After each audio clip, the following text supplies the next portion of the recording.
Welcome to Vyoma online. August 6th current affairs ఈ వీడియోలో మనం చూద్దాం.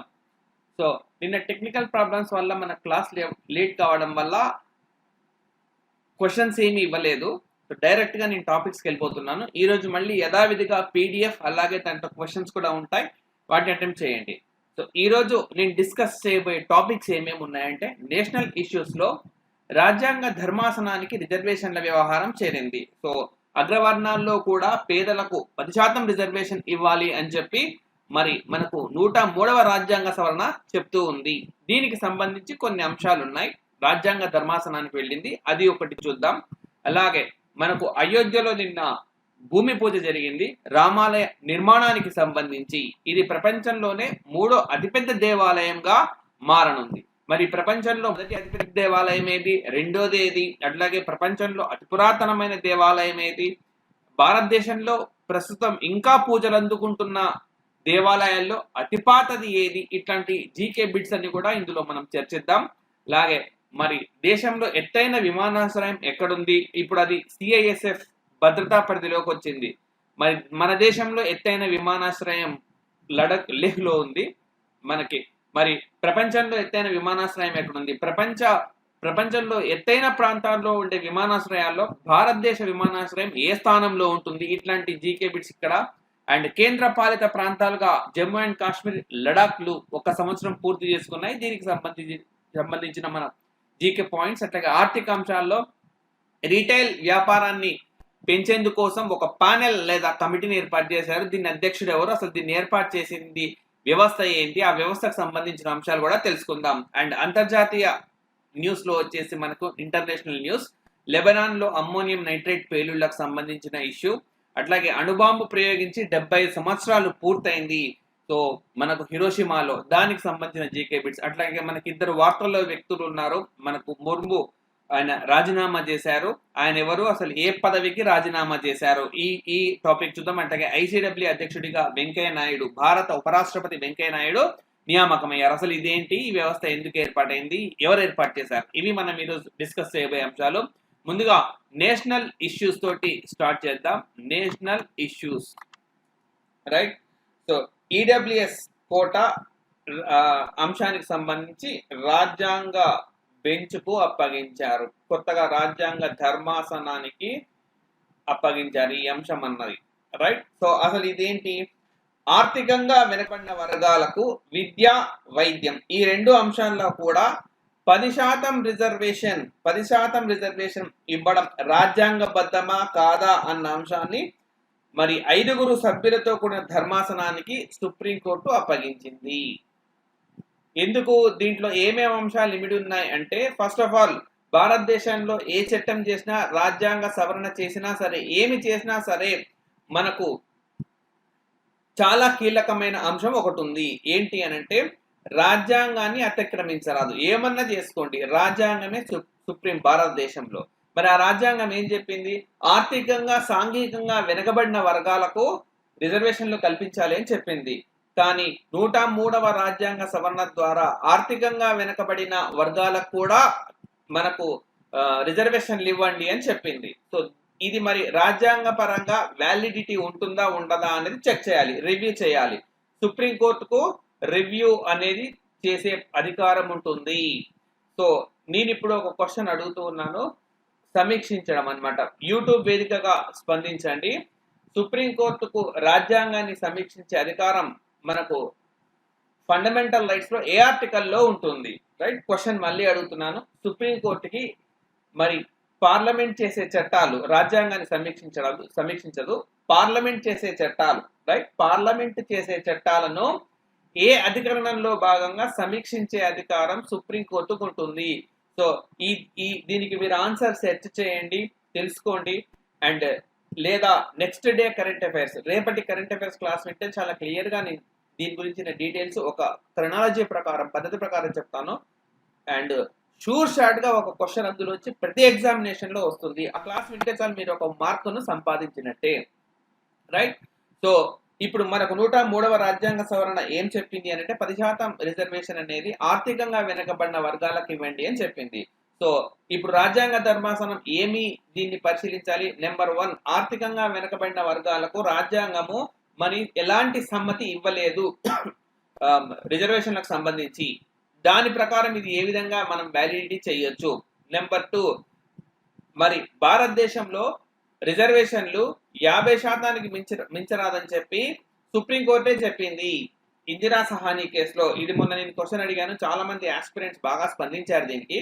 సో 50% రిజర్వేషన్లను మించరాదని చెప్పి సుప్రీంకోర్టే స్పష్టంగా తీర్పు చెప్పింది. మరి ఈ 10% రిజర్వేషన్ తోటి ఆ లిమిట్ అనేది ఎక్సీడ్ అవుతుంది. మరి ఇది ఎట్లా మరి సాటిస్ఫై చేయాలి, సంతృప్తి చేయాలి? ఈ అంశాలన్నీ కూడా మనకి రాజ్యాంగ ధర్మాసనము చర్చిస్తుంది. సో మనకు current affairs GK point of వ్యూలో ఏంటి క్వశ్చన్స్ గన్ షాట్ గా చెప్పాలి అంటే, సో అగ్రవర్ణాలకు ఎకనామికల్లీ వీకర్ సెక్షన్స్ అంటే ఆర్థికంగా వెనుకబడిన వర్గాలకు 10% రిజర్వేషన్లు కల్పించడానికి తీసుకొచ్చిన రాజ్యాంగ సవరణ ఎన్నవది అంటే 103వ రాజ్యాంగ సవరణ. 103వ రాజ్యాంగ సవరణ. నెక్స్ట్ 103వ రాజ్యాంగ సవరణ ద్వారా రాజ్యాంగంలో చేరిన ఆర్టికల్స్ ఏవి? 15 class 6 and 16 class 6. 15 class 6, 16 class 6, right? So ఇట్లా ఇప్పుడు మీరు 15 క్లాస్ 6, 16 క్లాస్ 6 చదవాలంటే మొత్తం 15, 16 కూడా చదవాలి. 15, 16 చదివితే అర్థమవుతుంది.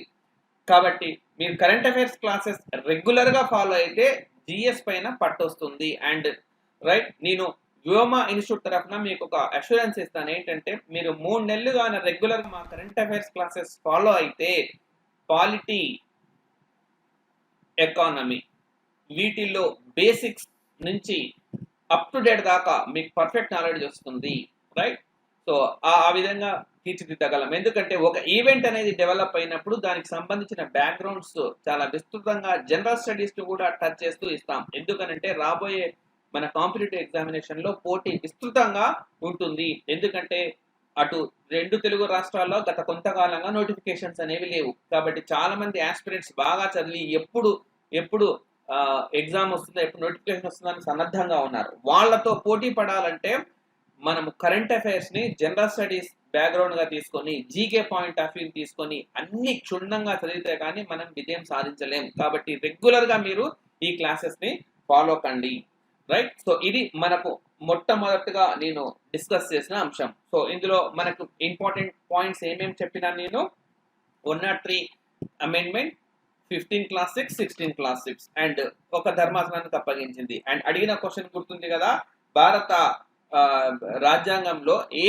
ఆర్టికల్ ప్రకారము పార్లమెంట్ చేసే చట్టాలను మరి సుప్రీంకోర్టు సమీక్షిస్తుంది, హైకోర్టు కూడా సమీక్షిస్తాయి. అదంతా రేపు డిస్కస్ చేద్దాం. ఇది మనకు మొట్టమొదటి ఇష్యూ. అండ్ నెక్స్ట్ ఇష్యూకి నేను వెళ్తున్నాను. రామ మందిర నిర్మాణానికి భూమి పూజ జరిగింది, రైట్? సో రామ మందిర అనే అంశంగాన మనం తీసుకుంటే, రామ మందిర అంశము 1528 నుంచి 2019 తీర్పు వరకు జరిగిన అన్ని మార్పులను స్పెషల్ గా మేము నిన్న ఒక వీడియో రిలీజ్ చేశాము. ఎవరైనా చూడని వాళ్ళు ఉంటే దాన్ని చూడండి. 1528 నుంచి 2019 వరకు నిన్న మొత్తం కవర్ చేసాము. ఒక ఎక్స్క్లూజివ్ వీడియో ఒక 40 minutes తో రిలీజ్ అయింది. నా ఇప్పుడు 2020లో ఏం చెప్తా ఉంది, సో దీన్ని మీరు కలిపి లింక్ చేసుకుంటే సరిపోతుంది. సో అయోధ్యలో రామ మందిర నిర్మాణానికి భూమి పూజ అయిపోయింది, రైట్? అయితే భూమి పూజ ఏ డేట్ నాడు జరిగింది? ఇట్లాంటి బిట్స్ ఈ మధ్య కాలంలో కనబడటంలా, రైట్? సో దీంట్లో ప్రత్యేకతలు చూద్దాం. అయోధ్యలో రామ మందిరాన్ని సందర్శించిన తొలి ప్రధానమంత్రి ఎవరు అని అడుగుతారు. ఓకే, తొలి ప్రధాని ఎవరు అంటే నరేంద్ర మోడీ. నెక్స్ట్, ఇక్కడ ఉన్న హనుమాన్ దేవాలయం ఇక్కడ ఉంటుంది, చాలా ప్రసిద్ధి పొందింది. ఒకనొక లైక్ పురాతన ఆలయాల్లో కూడా అది ఒకటి. సాధారణంగా ఇక్కడ ఒక బిలీఫ్ అన్నమాట, ఈ హనుమాన్ దేవాలయానికి వచ్చే మళ్ళీ అక్కడికి రామాలయానికి వెళ్ళాలి అని చెప్పి. ఈ హనుమాన్ దేవాలయాన్ని మొట్టమొదటిసారిగా సందర్శించిన భారత తొలి ప్రధాని నరేంద్ర మోడీ, రైట్? నెక్స్ట్, ఒక దేవాలయ భూమి పూజ కార్యక్రమంలో పాల్గొన్న మొట్టమొదటి భారతదేశ ప్రధాని నరేంద్ర మోడీ. కింది వాటిలో సరైనవేవి? ఈ 3 స్టేట్మెంట్స్, ఇంకా ఏవైనా స్టేట్మెంట్స్ కూడా ఇవ్వచ్చు. అలా 4 స్టేట్మెంట్స్ ఇచ్చినప్పుడు కాంబినేషన్స్ లో సెలెక్ట్ చేసుకోవడం అన్నది కష్టం. ఈ 3 పాయింట్స్ మీరు గుర్తుపెట్టుకోవాలి.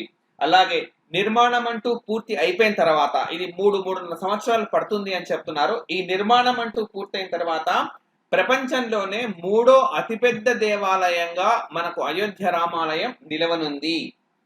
మరి ఈ అయోధ్యలో రామమందిర నిర్మాణానికి రాజస్థాన్ లోని బన్షీ పర్వతాల నుంచి రాళ్లను తీసుకొని వస్తున్నారు. బన్షీ పర్వతాల నుంచి, రైట్. సో ఈ బన్షీ పర్వతాల నుంచి ఎందుకు తీసుకొని వస్తున్నారంటే ఈ రాళ్లలో గట్టితనం బాగా ఉంటుంది, గట్టితనం చాలా స్ట్రాంగ్ గా ఉంటాయి అన్నమాట. ఇవి 1000 ఏళ్ళు కూడా ఇవి అదే కఠినంతో అదే స్ట్రాంగ్నెస్ తోటి ఉంటాయి అన్నమాట 1000 సంవత్సరాల వరకు.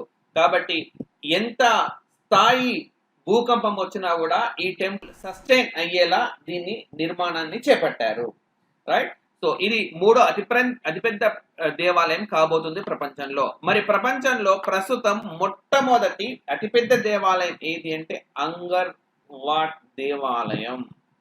అంగర్ వాట్ దేవాలయం ఇది కాంబోడియా దేశంలో ఉంది. కాంబోడియా ఇది కూడా ఆసియా ఖండంలో ఉన్న దేశమే.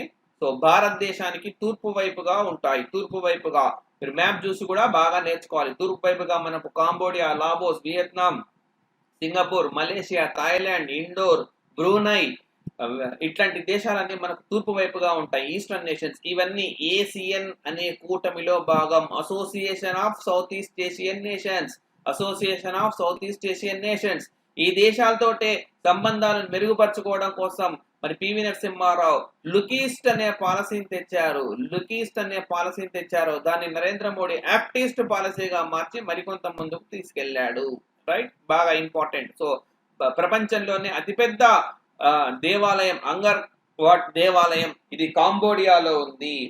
సో అట్లాగే ప్రపంచంలో మత సంబంధ నిర్మాణాలకు సంబంధించి అతిపెద్ద మత సంబంధ నిర్మాణం కూడా ఇదే. ఇది కూడా మనకు ఇంపార్టెంట్. హిందూ దేవాలయాల్లో అతిపెద్దది ఇదే. మత సంబంధమైన నిర్మాణాలలో కూడా అన్నిటికంటే ఇదే పెద్దది. ప్రారంభంలో ఇది విష్ణు దేవాలయం కానీ తర్వాత కాలంలో ఇది బౌద్ధాలయంగా మారిపోయింది. ప్రారంభంలో మాత్రం it is the Vishnu's temple. And Suryavarman అనే రాజు దీన్ని నిర్మించాడు. సూర్యవర్మన్ అనే రాజు దీనిని నిర్మించాడు. సో 1992లో మరి యునెస్కో జాబితాలో ఇది చోటును సంపాదించుకుంది. యునెస్కో వారసత్వ సంపదల జాబితాలో ఈ నిర్మాణం ఏదైతే ఉందో అది చోటును దక్కించుకుంది. సో ఇది ప్రపంచంలో అతిపెద్దది. మరి రెండోది ఏది అంటే రంగనాథ స్వామి దేవాలయం తిరుచిరాపల్లిలో ఉంటుంది, తమిళనాడులో. సో ప్రస్తుతం పూజలు అందుకుంటున్న దేవాలయాల్లో ఇది అతిపెద్దది అని చెప్పుకోవాలి ఆన్సర్, రైట్. సో వైశాల్యం రీత్యా ఇది రెండో పెద్దది. అయితే ప్రస్తుతం ఇంకా అక్కడ పూజలు జరుగుతూ ఉన్నాయి, వర్షిపింగ్ జరుగుతూ ఉంది, భక్తులను అనుమతిస్తూ ఉన్నారు. అలాంటి వాటిల్లో ఇది అతిపెద్ద దేవాలయంగా చెప్పొచ్చు. ఇవి మనకు అతిపెద్దవి. మరి ప్రపంచంలో అతి పురాతన దేవాలయం ఏది? ప్రపంచంలో అతి పురాతన దేవాలయం మనకు దక్షిణ టర్కీలో ఉంటుంది. దక్షిణ టర్కీలో ఉంటుంది. గోబ్లెక్ తీపి అంటారు దాన్ని. గోబ్లెక్ తీపి దేవాలయం దక్షిణ టర్కీలో ఇది బయలుపడింది అనమాట. సూర్యుడి నుంచి మరి 8.6 సంవత్సరాల కాంతి సంవత్సరాల దూరంలో 8.6 సంవత్సరాల కాంతి సంవత్సరాలు లైట్ ఇయర్స్. సూర్యుడి నుంచి దూరం మనం లైట్ ఇయర్స్ తో కొలుస్తాం, తెలిసిందే కదా. సో సూర్యుడి నుంచి 8.6 లైట్ ఇయర్స్ 8.6 కాంతి సంవత్సరాల దూరంలో ఉంటే జంట నక్షత్రాలు ఉన్నాయన్నమాట. సిరియస్ ఏబి ఇవి తెలుగులో కూడా ఇదే పదాలు వాడారు. సిరియస్ ఏబి ఈ వీటిని దేవుళ్ళుగా కొలుస్తూ మరి ఈ దేవాలయం అనేది నిర్మించారు. సిరియస్ ఏ కామా బీలను దేవుళ్ళుగా కొలుస్తూ మనకు దక్షిణ టర్కీలో గోబ్లెక్ లీపే అనే దేవాలయాన్ని నిర్మించారు. ప్రపంచంలో ప్రస్తుతం ఉన్న దేవాలయాల్లో అతి పురాతన దేవాలయం ఏది అంటే ఇదే. ఇక్కడ రాళ్ల స్తంభాలతో నిర్మించారు. రాళ్ల స్తంభాలు టీ ఆకారంలో కనిపించాయి. టీ ఆకారంలో రాళ్ల స్తంభాలు కనిపించాయి. సో 2018లో యునెస్కో మనకు హెరిటేజ్ సైట్ లో స్థానం పొందింది. ఇది యునెస్కో వాళ్ళ హెరిటేజ్ సైట్ లో స్థానాన్ని దక్కించుకున్నది ఈ కట్టడము, ఈ నిర్మాణం, రైట్. సో మరి ఇది ప్రపంచంలో అతి పురాతన దేవాలయం. భారతదేశంలో అతి పురాతన దేవాలయంగానే మనం తీసుకుంటే బీహార్ లో కైమూర్ అనే ఈ మౌంటైన్ రేంజెస్ లో ఉంటుంది ముండేశ్వర ఆలయం. భారతదేశంలో సో దీని ప్రాతిపదిక ఏం తీసుకున్నామంటే ఇప్పటికీ పూజలు జరుగుతూ ఉండాలి, రైట్. ఇప్పటికి కూడా పూజలు జరుగుతూ ఉన్నాయి, ఇప్పటికి కూడా భక్తులు వస్తూ ఉన్నారు. అలా భక్తులు పూజలు జరుగుతున్న దేవాలయాలన్నింటినీ కూడా మనం పరిగణనలో తీసుకుంటే అతి పురాతన దేవాలయం మనకు ముండేశ్వర దేవాలయం అనిపిస్తుంది. ఇది బీహార్ లో ఉంది, అతి పురాతనమైనది. అండ్ రైట్, ఇక్కడ మనకు అమ్మవారిని కూడా పూజిస్తున్నట్టుగా తెలుస్తూ ఉంది. హుయాన్సంగ్ కూడా దీని గురించి ప్రస్తావించినారు. హుయాన్సంగ్ మనకు హర్షవర్ధనుడు ఉత్తర భారతదేశంలో ఉత్తరాధిపతిగా బిరుదునందుకున్న హర్షవర్ధనుడు రూల్ చేస్తున్న కాలంలో మరి హుయాన్సాంగ్ వచ్చాడు భారతదేశానికి. ఆయన కూడా ఈ దేవాలయానికి సంబంధించిన ఒక ప్రస్తావన చేశాడని చెప్పి చరిత్రకారులు చెప్తారు. సో ఇది మనకు రెండో topic. And next, Leh airport కు భారీ భద్రత కల్పించారు. అంటే సిఐఎస్ఎఫ్ పరిధిలోకి తెచ్చారు, సెంట్రల్ ఇండస్ట్రియల్ సెక్యూరిటీ ఫోర్స్, దీని పరిధిలోకి తెచ్చారు. సో భారతదేశంలో అతి ఎత్తైన వాణిజ్య ఎయిర్పోర్ట్ ఏది ఎక్కడుంది అని అంటే లేహ్లో ఉంది. భారతదేశంలో అతిపెద్ద వాణిజ్యపరమైన ఎయిర్పోర్ట్ చాలా ఎత్తులో ఉంటుంది. ఎంత ఎత్తులో ఉంటుంది అంటే ఇది 3256 మీటర్స్ ఎత్తులో ఉంటుంది. 3256 మీటర్ల ఎత్తులో ఇది ఉంటుంది. మరి ప్రపంచంలో ఎత్తైన కమర్షియల్ ఎయిర్పోర్ట్స్ తీసుకుంటే గాన ఇది 23వ స్థానంలో ఉంది. ప్రపంచంలోని ఎత్తైన విమానాశ్రయాల్లో ఇది 23వ స్థానం. భారతదేశంలో మాత్రం ఇది మొట్టమొదటి స్థానంలో ఉంటుంది. ఈ విమానాశ్రయం పేరు ఏంటి అంటే కుషోక్ బాకులా రింపోచి ఎయిర్పోర్ట్. ఇది ఎక్కడుంది అని కూడా అడగవచ్చు. మనకు లేహ్లో ఉంటుంది. కుషోక్ బాకులా రింపోచి ఎయిర్పోర్ట్, రింపోచి ఎయిర్పోర్ట్, రైట్. సో ఇది సముద్ర మట్టానికి 3250 మీటర్ల ఎత్తులో ఉంటుంది. అలాగే మరి ప్రపంచంలో అతి ఎత్తైన ఎయిర్పోర్ట్ ఎక్కడ ఉంది అని అడుగుతారు. ఇది భారతదేశంలో అన్నిటికంటే ఎత్తైనది. మరి ప్రపంచంలో అన్నిటికంటే ఎత్తైనది ఎక్కడ ఉంది అంటే చైనాలో ఉంది. సో చైనాలో 5 ఎయిర్పోర్ట్లు ఉన్నాయి వరుసగా. అంటే ప్రపంచంలో ఎత్తైన ఎయిర్పోర్ట్లు తీసుకుంటే 1, 2, 3, 4, 5 మొదటి 5 స్థానాలు ఏ దేశానికి చెందిన ఎయిర్పోర్ట్లు ఆక్రమించాయి అంటే చైనాకు చెందినవే. అయితే మొట్టమొదటి స్థానంలో ఉంది ఏది అంటే డాచింగ్ ఎడింగ్ ఎయిర్పోర్ట్. డాచింగ్ ఎడింగ్ ఎయిర్పోర్ట్ ఇది అగ్రస్థానంలో ఉంది. 4411 మీటర్ల ఎత్తులో ఉంటుంది. సముద్ర మట్టానికి 4411 మీటర్ల ఎత్తులో ఉంటుంది. ఇది ఒకటే కాదు, like second place, third place, fourth place, fifth place ఏ దేశానికి చెందినవి అని అంటే మరి చైనా దేశానికి చెందినది. మరి ఆరోది ఏ దేశంలో ఉందంటే బొలీవియాలో ఉంది. బొలీవియాలో. కాబట్టి క్వశ్చన్ ఇట్లా అడిగారు అనుకోండి, సో చైనా తర్వాత ప్రపంచంలో అత్యంత ఎత్తులో విమానాశ్రయాన్ని కలిగిన దేశం ఏది అని అంటే బొలీవియా అని చెప్పాలి. రైట్. భారతదేశంలో అత్యంత ఎత్తైంది ఏది అని అంటే లేహ్లో ఉంది. అయితే ప్రపంచంలో దాని స్థానం ఎన్నవది అంటే 23వది అని చెప్పాలి. ఇప్పుడు ఎందుకు న్యూస్ లో ఉంది అంటే దీని భద్రత సిఐఎస్ఎఫ్ పరిధిలోకి వచ్చింది. ఈ సెంట్రల్ ఇండస్ట్రియల్ సెక్యూరిటీ ఫోర్స్ అనేది పార్లమెంట్ చట్టం ద్వారా మనకు ఏర్పడింది. 1969 10th మార్చ్ నాడు దీన్ని ఏర్పాటు చేశారు. దీని ప్రధాన కేంద్రం మనకు హెడ్ క్వార్టర్ ఢిల్లీలో ఉంటుంది, న్యూఢిల్లీలో ఉంటుంది దీని హెడ్ క్వార్టర్. అండ్ ఇది మనకు లైక్ అన్ని ఎయిర్పోర్ట్లకు, భారతదేశంలో అన్ని ఎయిర్పోర్ట్లకు వీళ్ళే భద్రత కల్పిస్తారు. సో ఇప్పటి వరకు మనకు చాలా ఎయిర్పోర్ట్లకు వీళ్ళే భద్రత కల్పిస్తూ ఉన్నారు. సో 63 ఎయిర్పోర్ట్స్ కు వీళ్ళు ఇప్పటి వరకు భద్రత కల్పిస్తున్నారు. అంటే ఇది 64వది అనమాట. ఇది 64వది. సో ఈ 64 అనే టాపిక్ అనే నంబర్ మనకి ఇటీవలి కాలంలో ఎక్కడైనా చర్చకు వచ్చిందంటే వచ్చింది, గుర్తుపెట్టుకోండి. నంబర్స్ ఏవైనా వచ్చినప్పుడు సేమ్ అదే నంబర్ పైన ఏదైనా న్యూస్ ఉంటే ఒకసారి రీకలెక్ట్ చేసుకుంటే బాగా గుర్తుంటాయి. ఇటీవలి కాలంలో మనకు 64 ఎక్కడ వచ్చింది అని అంటే మనకు నూతన విద్యా విధానంలో వచ్చింది. నూతన విద్యా విధానంలో మరి స్టూడెంట్స్ తమకి ఇష్టమైన కళలను కూడా ఎంచుకోవచ్చు. 64 కళలు అందుబాటులో ఉన్నాయి అనమాట. ఆ పాలసీలో మీరు చదివితే క్లియర్ గా ఉంది. 64 ఫార్మ్స్ ఆఫ్ ఆర్ట్స్ అనేవి అందుబాటులో ఉన్నాయి. దాంట్లో స్టూడెంట్ తనకి ఏది ఇష్టమో అది నేర్చుకోవచ్చు. 64 అనే నెంబర్ అక్కడ వచ్చింది, మళ్ళీ ఇక్కడ కూడా మనకు వచ్చింది. సిఐఎస్ఎఫ్ ఇప్పుడు భారతదేశంలో ఎన్ని ఎయిర్పోర్ట్లకు రక్షణ కల్పిస్తుందంటే 64 ఎయిర్పోర్ట్లకు రక్షణ కల్పిస్తూ ఉంది. ఇది దీనికి సంబంధించిన అంశం. నెక్స్ట్ నేషనల్ ఇష్యూస్ లో లాస్ట్ ఐటమ్ మనకు ఒకటి ఉంది, last news issue. Jammu and Kashmir Ladakh ఏర్పాటు చేసి మనకు సంవత్సరమైంది. ఏర్పాటు అంటే నా ఉద్దేశం ఏంటంటే 370 ఆర్టికల్ను సవరించి తర్వాత జమ్మూ అండ్ కాశ్మీర్ను ఒక యూనియన్ టెరిటరీగా అండ్ లడాఖ్ను ఒక యూనియన్ టెరిటరీగా మార్చారు. అలా జరిగి సంవత్సరమైంది. లాస్ట్ ఇయర్ ఆగస్ట్ 5న జమ్మూ అండ్ కాశ్మీర్ లడాఖ్లను విడదీసి వేరువేరు కేంద్ర పాలిత ప్రాంతాలుగా చేశారు. సో 370 ఆర్టికల్ను ఇందుకు గాను సవరించారు. సో ఆగస్ట్ 5న జమ్మూ అండ్ కాశ్మీర్ పునర్వ్యవస్థీకరణ 2019 చట్టం ఆమోదం పొందిన సంగతి కూడా మీకు తెలుసు. సో ఈ అధికరణం 370 జమ్మూ కాశ్మీర్ కు ప్రత్యేక ప్రతిపత్తి కల్పించింది. ఆర్టికల్ 370 ఎందుకంటే భారతదేశము స్వాతంత్ర్యం పొందిన తర్వాత చాలా ప్రిన్సిలీ స్టేట్స్ రైట్, ఇక్కడ ఎందరో సొంతంగా రాజులు ఉండేవాళ్ళు. చిన్న చిన్న ప్రిన్సిలీ స్టేట్స్ చాలా ఉండేవి. అవి మాక్సిమం భారతదేశంలో కలిసిపోయాయి, కానీ కొన్ని మాత్రం కలవలేదు. Like for example Jammu and Kashmir కలవలేదు, జునాగఢ్ కలవలేదు, అట్లాగే హైదరాబాద్ కలవలేదు. ఇట్లాంటి ఎన్నో రాజ్యాలు అనేవి మనకు ఉన్నాయన్నమాట. జునాగఢ్ అయితే మెల్లిమెల్లిగా అవన్నీ కూడా ఒక్కొక్కటి కలిసిపోయినాయి. సో మనకు భారతదేశం మొట్టమొదటి హోంశాఖ మంత్రి, ఉప ప్రధానమంత్రి సర్దార్ వల్లభాయ్ పటేల్. ఆయన ఈ చిన్న చిన్న ప్రిన్సిలీ స్టేట్స్ ఏవైతే ఉన్నాయో వాటన్నిటిని భారతదేశంలో విలీనం చేసేందుకు ఆయన ఎంతో కృషి చేశారు.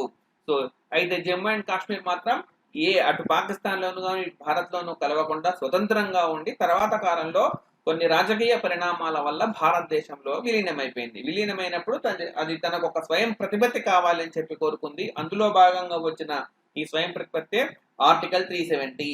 లైక్ అక్కడ చేసే చట్టాలను సుప్రీంకోర్టు సమీక్షలో ఉండకపోవడం, అట్లాగే భారతదేశం మొత్తం ఏక పౌరసత్వం ఉంటుంది. అంటే ప్రతి భారతదేశంలో ఎవరైనా సరే భారతీయుడుగానే గుర్తింపు పొందుతారు. కానీ జమ్మూ అండ్ కాశ్మీర్ పౌరులకు ప్రత్యేకమైన పౌరసత్వం అనేది ఉండింది. 35A రైట్, 35A ఉండింది. సో ఈ 35A కింద ఎన్నో మినహాయింపులు కూడా ఉండేవన్నమాట. సో ఈ విధంగా ఈ ప్రొవిజన్స్ అన్నిటిని తీసేసి జమ్మూ అండ్ కాశ్మీర్ ను కూడా భారత్ లో నేరుగా విలీనం చేసేసారు. అండ్ జమ్మూ అండ్ కాశ్మీర్ ను ఒక యూనియన్ టెరిటరీగా, లడాక్ ను ఒక యూనియన్ టెరిటరీగా మనకు ఏర్పాటు చేశారు. మరి ఏర్పాటు చేసిన తర్వాత ఏమైనా మార్పు వచ్చిందా అంటే, ఒక సంవత్సరంలో ఉగ్రవాదులుగా మారే వారి సంఖ్య 42% మేర తగ్గింది అని చెప్పి గణాంకాలు చెప్తూ ఉన్నాయి. రైట్. సో అంటే గతంలో 100 మంది ఉగ్రవాదులుగా మారారు, ఇప్పుడు 42%, అంతకంటే తక్కువ, 42 మంది తక్కువ తీసేయాలన్నమాట. అంతమంది మాత్రమే ఉగ్రవాదులుగా మారుతూ ఉన్నారు. అంటే కొంచెం ఇది గ్రోత్ దిశగా తీసుకెళ్తుందన్న అంశం తెలుస్తా ఉంది. అలాగే భారత్ లో ఉగ్రవాదుల చొరబాటు 33% మేర తగ్గింది. భారత్ లో ఉగ్రవాదుల చొరబాటు 33% మేర తగ్గింది. ఇవి మనకు నేషనల్ ఇష్యూస్. అండ్ దెన్ ఇప్పుడు ఎకానమీ సంబంధించిన అంశాన్ని చూద్దాం. ఇది ఒక చిన్న టాపిక్ ఉంది ఎకానమీకి సంబంధించి. మనకు అంతర్జాతీయ రీటైల్ వ్యాపార అభివృద్ధికి మనకు international financial service centre authority అనేది ఒకటి ఉంది. గతంలో పార్లమెంట్ చట్టం ప్రకారం దీన్ని ఏర్పాటు చేశారు. సో దాన్ని ఇక్కడ రాస్తున్నాను నేను. International financial services centre authority. ఈ అథారిటీ ఇప్పుడు ఒక పానెల్ ను ఏర్పాటు చేసింది, లేదా ఒక కమిటీని ఏర్పాటు చేసింది అనుకోవచ్చు. ఈ అథారిటీ ఏదైతే ఉందో అది ఒక పానెల్ ఏర్పాటు చేసింది. మరి ఈ పానెల్ ఏం చేస్తుంది అంటే, ఇంటర్నేషనల్ రీటైల్ బిజినెస్ ను ఎట్లా అభివృద్ధి చేయాలి అన్నది పరిశీలించి తగిన సూచనలు సలహాలు చేస్తూ ఉంది. ఈ కమిటీకి ఇప్పుడు ఏదైతే కొత్తగా మన కమిటీని ఏర్పాటు చేశారో ఆ కమిటీకి ప్రదీప్ షా నేతృత్వం వహిస్తారు. ప్రదీప్ షా, ఇది కూడా క్వశ్చన్ మార్క్. ఇటీవలే international financial services centre authority ఏర్పాటు చేసిన పానెల్ కు ఎవరు నేతృత్వం వహిస్తారు అని అడుగుతారు క్వశ్చన్. ప్రదీప్ షా నేతృత్వం వహిస్తారు. ఎవరి ప్రదీప్ షా అంటే, IndAsia fund adviser private limited chairman గా ఆయన ఉన్నారు. సో ఇండాసియా ఫండ్, ఆ కంపెనీ పేరు IndAsia fund. IndAsia fund adviser private limited కు ఆయన ప్రస్తుతం చైర్మన్ గా ఉన్నారు. మరి ఈ international financial services centre authority ఏంటి, రైట్? ఇది తెలియాలి అని అంటే సింపుల్ గా మీకు స్పెషల్ ఎకనామిక్ జోన్ అంటే తెలిసే ఉంటుంది. ప్రత్యేక ఆర్థిక మండలి. ప్రత్యేక ఆర్థిక మండలికి సంబంధించి మనకు 2005లో ఒక చట్టం వచ్చింది. ప్రత్యేక ఆర్థిక మండలికి సంబంధించి 2005లో ఒక చట్టం వచ్చింది. ఈ చట్టం ప్రకారము మరి ఇంటర్నేషనల్ ఫైనాన్షియల్ సర్వీసెస్ అనేవి ఏర్పాటైనాయి. ఇంటర్నేషనల్ ఫైనాన్షియల్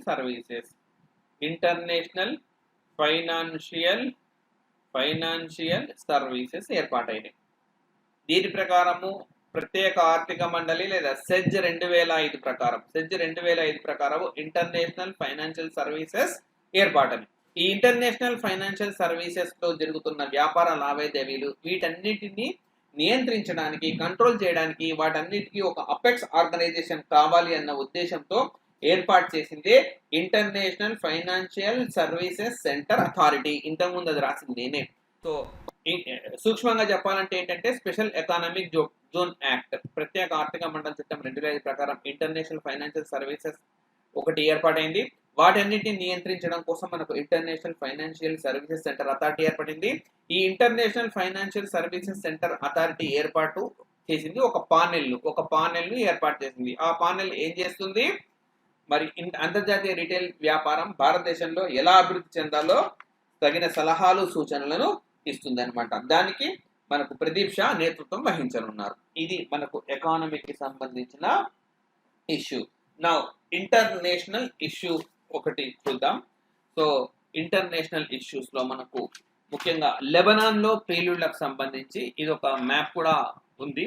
లెబనాన్ రాజధాని బీరెట్ లో మనకు ఈ పేలుడు అనేది ఒకటి సంభవించింది. ఏంటి దీనికి కారణం? మీరు ఇక్కడ చూడొచ్చు మ్యాప్. ఇది లెబనాన్ కి మనకు సిరియాతో బార్డర్ ఉంటుంది, అట్లాగే సౌత్ న ఇజ్రాయెల్ తో మనకు బార్డర్ ఉంటుంది, అట్లాగే దీనికి కొంత దూరంలో సైప్రస్ అనే ఒక దేశం కూడా మనకు ఉంటుంది.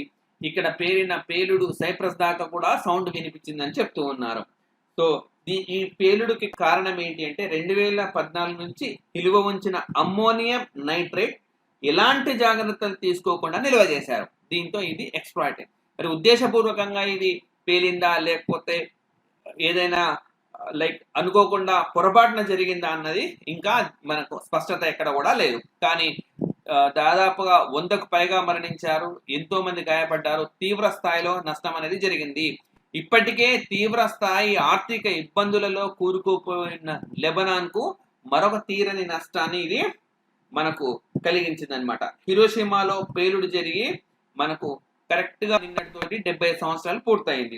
దాదాపుగా అదే సమయంలో ఇది కూడా ఈ ప్రమాదం కూడా జరిగింది. హిరోషిమాలో మనకు ఏదైతే పేలుడు జరిగిందో అందులో 5వ వంతు డ్యామేజ్ ఇక్కడ ఆ తీవ్రత ఉంది అని చెప్పి మనకు సైంటిస్టులు చెప్పారు. అంటే అక్కడ మనకు ఏమంటాం హిరోషిమాలో 100 యూనిట్స్ తీవ్రత ఉంది అని అంటే లెబనాన్ లో ఇప్పుడు మనకు ఎంత 20 యూనిట్స్ తీవ్రత అనేది ఉందని చెప్పుకోవచ్చు. అందులో 5వ వంతు ఉందన్నమాట.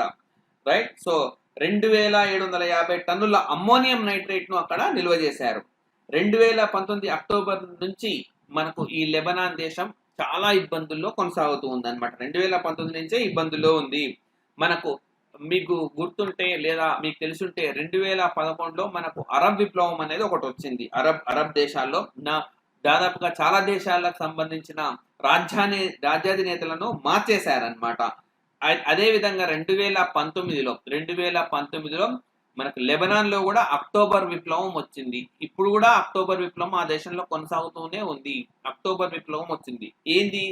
ఏం కోరుకుంటుంది అక్టోబర్ విప్లవం అంటే ఆర్థిక రంగం, బ్యాంకింగ్ రంగం పూర్తిగా వైఫల్యమయ్యాయి, వీటిని సంస్కరించాలి అని చెప్పి డిమాండ్ చేస్తూ ఆ దేశంలో పౌరులందరూ కూడా అక్టోబర్ విప్లవానికి నాంది పలికారు.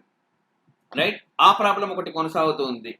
అలాగే ఈ పేలుళ్లు జరగకంటే ముందే మనకు ప్రపంచ బ్యాంకు ఒక నివేదికను విడుదల చేసింది. లెబనాన్ కు సంబంధించిన ఒక నివేదిక.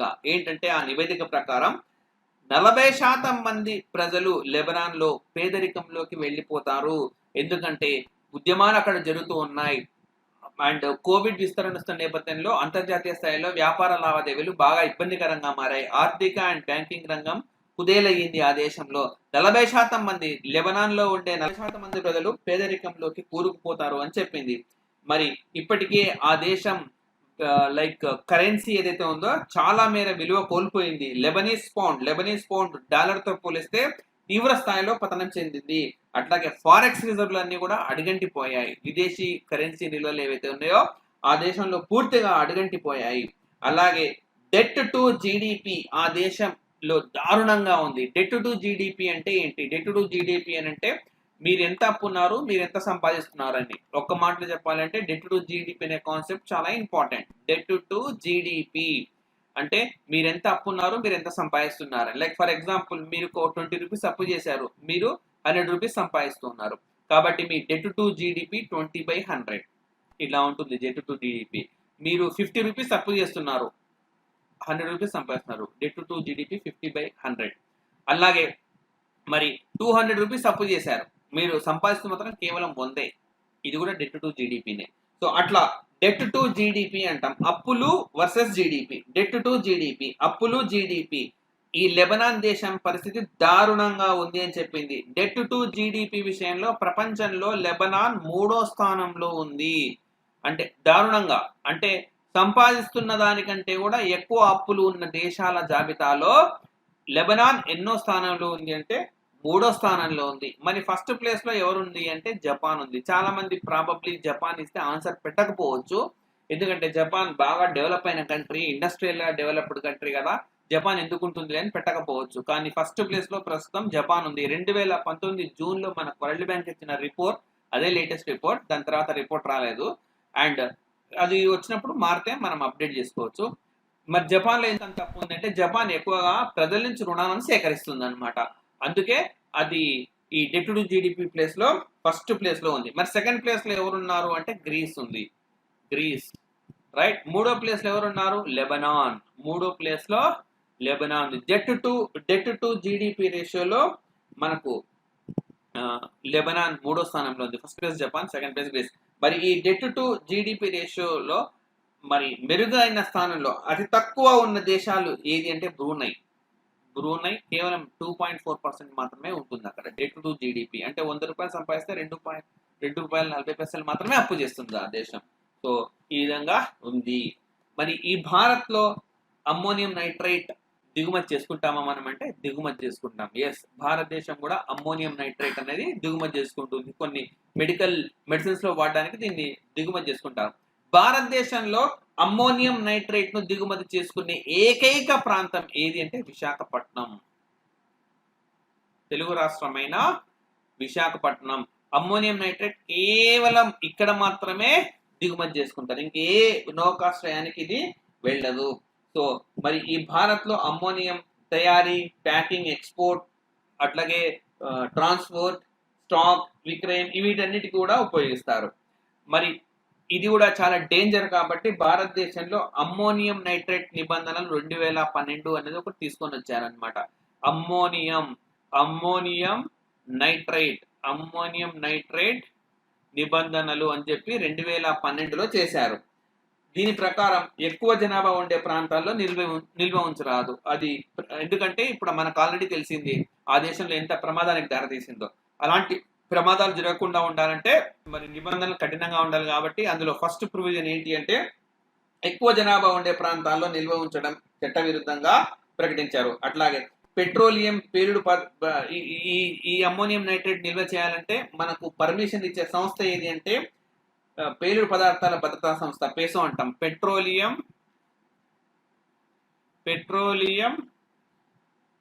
పేలుడు పదార్థాల భద్రతా సంస్థ పేసో అంటాం. ఓకే, వీళ్ళ అనుమతి తీసుకొని మాత్రమే ఈ అమ్మోనియం నైట్రేట్ ను స్టాక్ చేయాల్సి ఉంటుంది. లేకపోతే ఎవరు కూడా స్టాక్ చేయడానికి పర్మిషన్ ఇవ్వరు. ఇది మనకు రైట్ ఈ ఇంటర్నేషనల్ ఇష్యూ. అపాయింట్మెంట్స్ కి వెళ్దాం. అపాయింట్మెంట్స్ అండ్ రెసిగ్నేషన్స్ ఉంటే కూడా ఇందులోనే చూడొచ్చు మనము. జీసీ ముర్ము జమ్మూ అండ్ కాశ్మీర్ కు లెఫ్టినెంట్ గవర్నర్ గా నియామకమైన వ్యక్తి. సో జమ్మూ అండ్ కాశ్మీర్ కు మొట్టమొదటి మనకు లెఫ్టినెంట్ గవర్నర్ ఎవరు అని అంటే జీసీ ముర్ము, గుజరాత్ క్యాడర్ చెందిన అధికారి. ఈయన రాజీనామా చేశారు. రైట్, రాజీనామా చేశారు. మనకు తెలుసు, ఇంతకుముందు డిస్కస్ చేశాం, జమ్మూ అండ్ కాశ్మీర్ అండ్ లడాక్ రెండు సపరేట్ మనకు యూనియన్ టెరిటరీస్ గా మారాయి. అలా మారంగానే జీసీ ముర్ము ఆయన మనకు జమ్మూ అండ్ కాశ్మీర్ కు లెఫ్టినెంట్ గవర్నర్ గా నియామకమయ్యారు. అండ్ లడాక్ ఎవరు అప్పుడు నియామకమయ్యారంటే ఆర్కే మాథూర్ ఆర్కే మాథుర్ నియామకమయ్యారు. ఈ జీసీ ముర్ము ప్రాబబ్లీ భారతదేశానికి కొత్త కాగుగా నియామకం కావచ్చు అని తెలుస్తుంది. Controller and auditor general article 148 ప్రకారం మనకు రాజ్యాంగంలో కాగ్ అనే అధికారం ఉంది. భారతదేశానికి మొట్టమొదటి కాగ్ నరహరి. భారతదేశానికి మొట్టమొదటి కాగ్ నరహరి. రైట్. సో నియామకం అయితే అప్పుడు చూడొచ్చు మనము. మరి ఈ Jammu and Kashmir lieutenant governor గా ఉన్న ముర్ము ఆయన రాజీనామా చేశారనమాట. అండ్ మనకు ఆర్టికల్ 239 ప్రకారం ప్రతి కేంద్ర పాలిత ప్రాంతాన్ని రాష్ట్రపతి నియమించిన లెఫ్టినెంట్ గవర్నర్ పాలిస్తాడు. ఆర్టికల్ 239 లో మనకి ఇది క్లియర్ గా ఉంది. ఆర్టికల్ 239 లో గవర్నర్ కి లెఫ్టినెంట్ గవర్నర్ పదవికి తేడాలు ఉంటాయా, డిఫరెన్సెస్ ఉంటాయా అంటే ఉంటాయి. ఇట్లాంటి క్వశ్చన్స్ మనకు మాక్సిమం గా ఎగ్జామ్స్ లో అడిగే అవకాశాలు ఉన్నాయి. ఈ కింది వారిలో గవర్నర్ అండ్ లెఫ్టినెంట్ గవర్నర్ల మధ్య తేడాలు ఏంటి, లేదా లెఫ్టినెంట్ గవర్నర్ మాత్రమే అనుభవించే ప్రత్యేకమైన హక్కులు ఏమైనా ఉన్నాయా, ఇట్లాంటి క్వశ్చన్స్ అనేవి మనకి ఎగ్జామ్ లో అడుగుతారు. సో ఈ గవర్నర్ ఏంటంటే మంత్రిమండలి సలహాని పాటిస్తాడు. కౌన్సిల్ ఆఫ్ మినిస్టర్స్ మంత్రిమండలి సలహాలను పాటిస్తారు. ఆర్టికల్ 164లో అదే ఉంది. రాష్ట్ర స్థాయిలో చెప్తున్నాను గవర్నర్.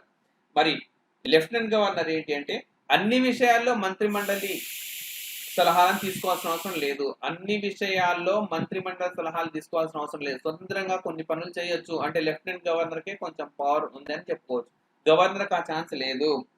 సో మరి ప్రస్తుతం శాసనసభలు ఉన్న మనకు యూనియన్ టెరిటరీస్ ఏమేమి ఉన్నాయి భారతదేశంలో? జమ్మూ అండ్ కాశ్మీర్ లో శాసనసభ ఉంది, ఢిల్లీలో శాసనసభ ఉంది, అండ్ అలాగే పుదుచ్చేరిలో కూడా శాసనసభ ఉంది. మిగతా వాటిల్లో మనకి ఇవి లేవు. లైక్ మీరు చండీగఢ్ తీసుకుంటే అక్కడ మనకు ఎలాంటి శాసనసభ లేదు అంటే లడాక్ లో లేదు, డమన్ అండ్ డయ్యూలో లేదు, లక్షద్వీప్ లో లేదు, అండమాన్ నికోబార్లో లేదు. అసెంబ్లీలు ఉన్న యూనియన్ టెరిటరీస్ ఏవి అని అంటే Jammu and Kashmir, Delhi and Ladakh. So ఇక్కడ ఒక ఇంపార్టెంట్ క్వశ్చన్ అడుగుతాను. లెఫ్టినెంట్ గవర్నర్ల ముఖ్యమంత్రులు అంటే మనకి ఈ 3 ప్రాంతాల్లోనే ముఖ్యమంత్రి ఉండే ఛాన్స్ ఉంది. ముఖ్యమంత్రులను ఎవరు నియమిస్తారు అనగానే చాలా మంది లెఫ్టినెంట్ గవర్నర్లు ఆన్సర్ చేయొచ్చు, కానీ తప్పు. మనకు కేంద్ర పాలిత ప్రాంతాల ముఖ్యమంత్రులను రాష్ట్రపతి నియమిస్తారు. బాగా గుర్తుపెట్టుకోండి. చాలా ట్విస్ట్ ఇచ్చే క్వశ్చన్ ఇక్కడే. మనకు లెఫ్టినెంట్ గవర్నర్ మనకు కేంద్ర పాలిత ప్రాంతాల ముఖ్యమంత్రులను రాష్ట్రపతి నియమిస్తారు. ఈ అంశాన్ని రాజ్యాంగంలో ఎక్కడా ప్రస్తావించలేదు, బట్ యూనియన్ టెరిటరీస్ యాక్ట్ 1963 చెప్పింది. యూనియన్ టెరిటరీస్ యాక్ట్ 1963 ఈ అంశాన్ని మనకు చెప్పింది. ఇది మనకు జీసీ ముర్ము అనే వ్యక్తి రాజీనామా చేసినందువల్ల వచ్చిన GK points. Next Venkaiah Naidu, భారత ఉపరాష్ట్రపతి Venkaiah Naidu. Indian council of world affairs, right?